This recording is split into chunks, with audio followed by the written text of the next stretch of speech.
right now. You know, having that extra damage, the healing that it provides, also his level 10 talent, reducing the cooldown of the Inkswall. This time around, Omega Esports, they will ban out Invoker. Okay. TA ban. TA, so that means it's a mid puck. I don't think they're gonna flex it, and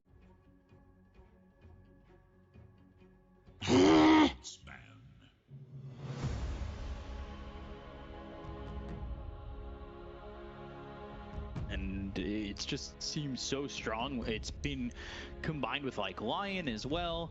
You've got like Lion, Doom, anything that can get in there with a combination. Grimstroke's back in the meta, and I love it. I love this hero. I love the combinations that teams are trying to pull off. I just don't know, you know, is Double Doom going to be enough? It always feels strong, but we'll see. could be. Since Grimstroke was introduced, first it was like Lich and Grimstroke, then Double Doom, Double Beastmaster Roar. Yeah. So yeah, I'm looking about like it doesn't. You don't necessarily need to have a combo. Combinations that teams are trying to pull off. I just don't know, you know, is Double Doom going to be enough? It always feels strong, but we'll see. Could be.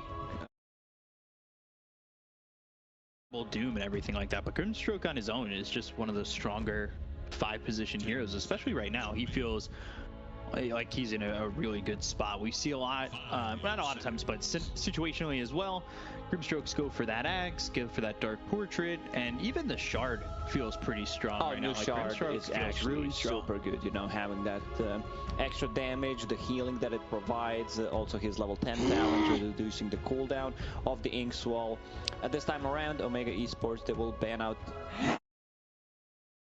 TA ban. TA, so that means it's a mid puck. I don't think they're gonna flex it. And Mars against the Centaur, I like that. You know, Mars has been, since he was in the game, Centaur was really popular back when Mars was introduced. So it's just a good counter, you know.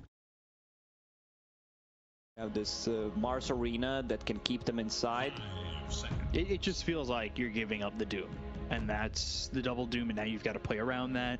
I think your targets, if you get the Doom, it's certainly going to be that puck, which it feels like that puts you on a more defensive lineup because you have to be worried about that Double Doom.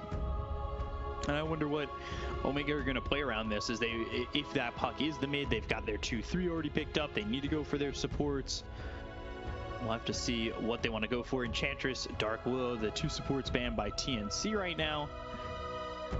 Been really liking Oracle as well. Have that save scenario, but I guess we'll see what they want to go for after this pick from TNC. Grimstroke, Tiny, so far, anything from the Tiny, you just don't want him for. Yeah, it just feels, you know, he needs his levels. Like, the hero needs to be very active. I think teams understood how to play against the Tiny with the introduction of the Fluffy Hat as well. Everyone is just tanky enough to survive through the initial burst coming out from Tiny. So they banned that Nyx Assassin.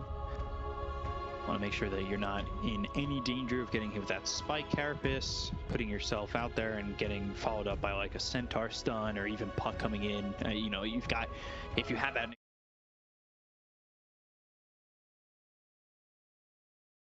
you up for Centaur to link in or puck to lose your orbit, and really sets up here for Omega. And they do go to the line, so that puts Tiny in a love portal. that. I love that. You know, having these 2 heroes, you can be very active. You have the double hex, the double finger combination, Skywrath Mage plus a Centaur. I've seen this combination of 2 heroes across other regions. It works really well. You have a lot of kill potential. It scales well. Like once that silence, damage reduction, magic reduction is there, combined with the double edge, with the puck, like this lineup is going to be super scary. They might start thinking about, you know, getting an offlaner who builds into a pipe, because they definitely need one. We saw the Doom game one yesterday of you could Elephant SAG potentially go pipe, right? get something like a Legion Commander. I wouldn't mind seeing that. We've seen one of the Chinese teams playing it, especially with the Grimstroke. it was Yang, I believe, who like double duel and everything. Itemized really well. You know, got that pipe, and we'll see what they decide to go for. Yeah, they go for that Legion commander. Makes a lot of sense. The double duel isn't just for duel damage. It gives you a lot of control in these like fights. The first duel is for the damage, pretty much. The second duel is I want to lock down one guy. Yeah. That one. It's not about I'm gonna have 200 damage 15 minutes in. It doesn't really matter. You know, it's about that control, more about like the spell against the Skyrat Mage as well. They go with the Razor. Okay, so this should be safe lane Razor. They just want to give him a good laning stage against the Legion Commander. I want to see who's going to be playing what. I suppose it's going to be a 4-line where you want to have a stun that can keep Razor out of the static link. I'm interested to see now if that it does in fact end up being a safe lane Razor, mid puck, or if they swap it around a little bit. Out that toss, banning out the PL.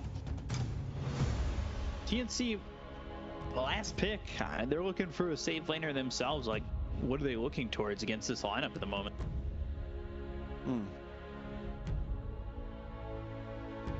Even though they have a puck, which is a kind of a good response to Phantom Lancer, their heroes don't deal well with the illusions, especially Razor. Like, a lot of his damage is just spread out. In the team fight, you can't find the real one. It's easy with puck, but if you decide to get like a hood, potentially it could be like a hood carrier. I mean, you know, it's tricky picking into Razor because you're like, well, yeah, we can't go Life Stealer since that hero is really good in the lane against the Centaur, has a built-in BKB. Visage. And we've seen how strong this hero is. Interesting lineup. The lockdown for them is okay.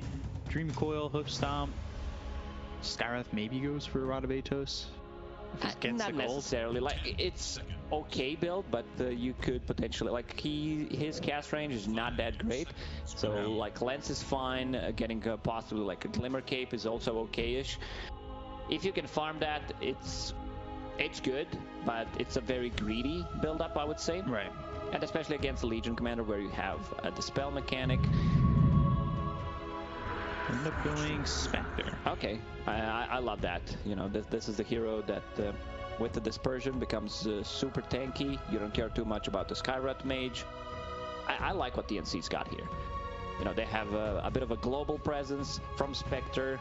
It's going to be tiny as a core, which I really like.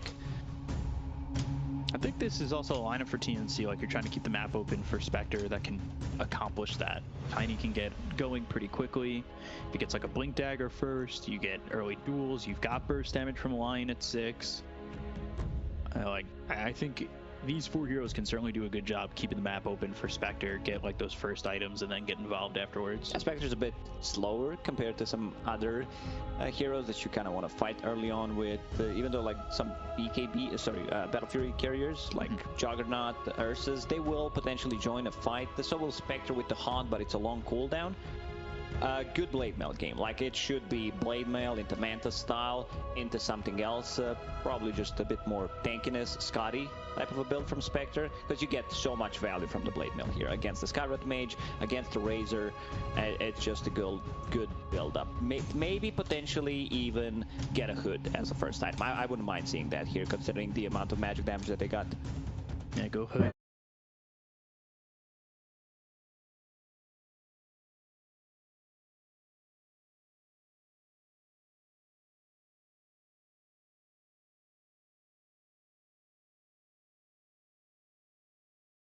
That farm, that tick in GPM, see what you can do here, and I guess we'll have to see. TNC up against Smart Omega.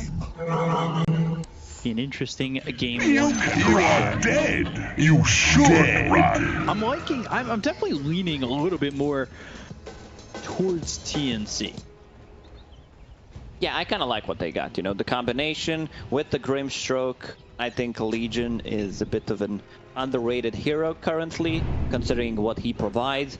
Like, his shard is her shard. I always think of Legion Commander from Dota 1 days. It's, I don't know why. Like, you press the attack, gains spell immunity for almost 2 seconds, 175, and it also reduces the cooldown by 2 seconds. So that's a pretty good damage shard. See how that works out as little bit of all chatting. Some wards down here and a D ward for Armel. 30 seconds. It's that early D ward, a little bit of an advantage for the Radiant side with that vision. So we'll see how this ends up going. Mid puck up against the mid tiny. Who you favoring? With the introduction of the regen rune, water rune, 2 minutes in, then you have a bounty rune, 3 minutes in, another water rune, 4 minutes in. Like, he can't sustain. It's, of course, puck favorite, I would say. I don't think you should be able to die to Tiny. He needs a lot of mana. Also, like, his combo is not going to be maxed out. He's going to get 1 point in free throw. Of course, at the starting level, we'll max out the avalanche, but I don't think you can kill puck. Unless they get a rotation, and even then, it might be a little bit difficult. I could definitely see Boomy coming over once he's got, say, level 3. Have a Hex, Earth Spike. Maybe you catch Mac out with an Avalanche toss in that combo. But you were saying in the draft that puck is not the easiest to catch. They have the tools. They have Duel. Of course, they have one of the best heroes, Lion, with the Hex. They decided to swap things around a bit. The Razor is... I thought they were going to put the Lion, you know, on the top lane so that they have something to instantly stun him. Right. Break that static link. They decided to go with the Grimstroke. You know, potentially there is, like, Inkswell, maybe counterplay, and the Stroke of Fate slow could potentially turn things around.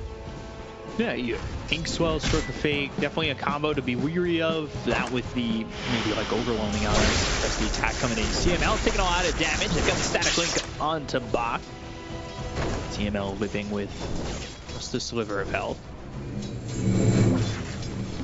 Not stealing too much damage. Not amazing, just level 1. But it certainly starts to really ramp up. This is a thief lane on top. They steal your damage, they steal your move speed, steal your attack speed. What do you have left after that? And then they start taking your HP. So not much. Not much left once they steal everything. It can certainly turn to be a pretty productive lane here for Omega. Mid lane, Mac, he picked up the water rune without the bottle, so not gonna get the full efficiency, while Tiny will bottle it up.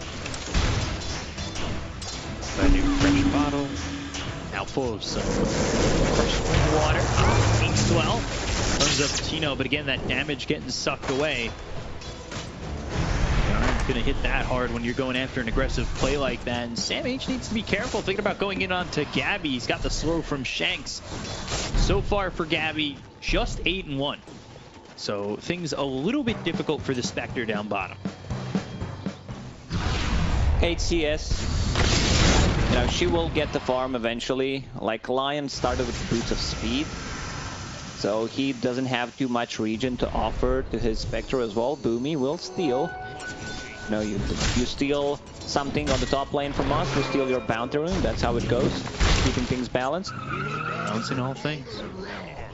Tim's coming over, try and help out Armel. Maybe thinking about going in onto this puck. Boomy's still sitting down towards bottom. He does have one in each, the stun and the hex.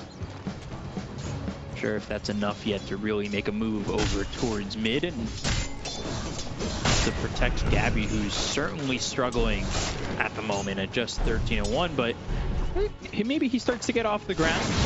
This lane is super strong.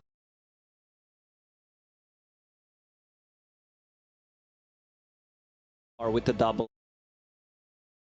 Like, there's so much kill potential, and he's working towards that.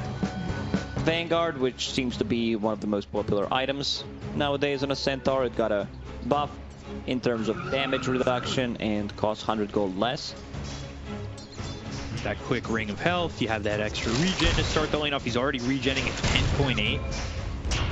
feels pretty strong. Sam H will just kill a courier. Boomy comes over. They've got the Earth Spike, but Boomy taking a lot of damage. Hex comes through. There's the rotation. Boomy might survive this with Tim's coming over, especially the Arcane Bolt will be first blood for Shanks, and now he's under the tower. They've got the Inkswell right on top of Sam H. Hope Stomp comes in, but it's not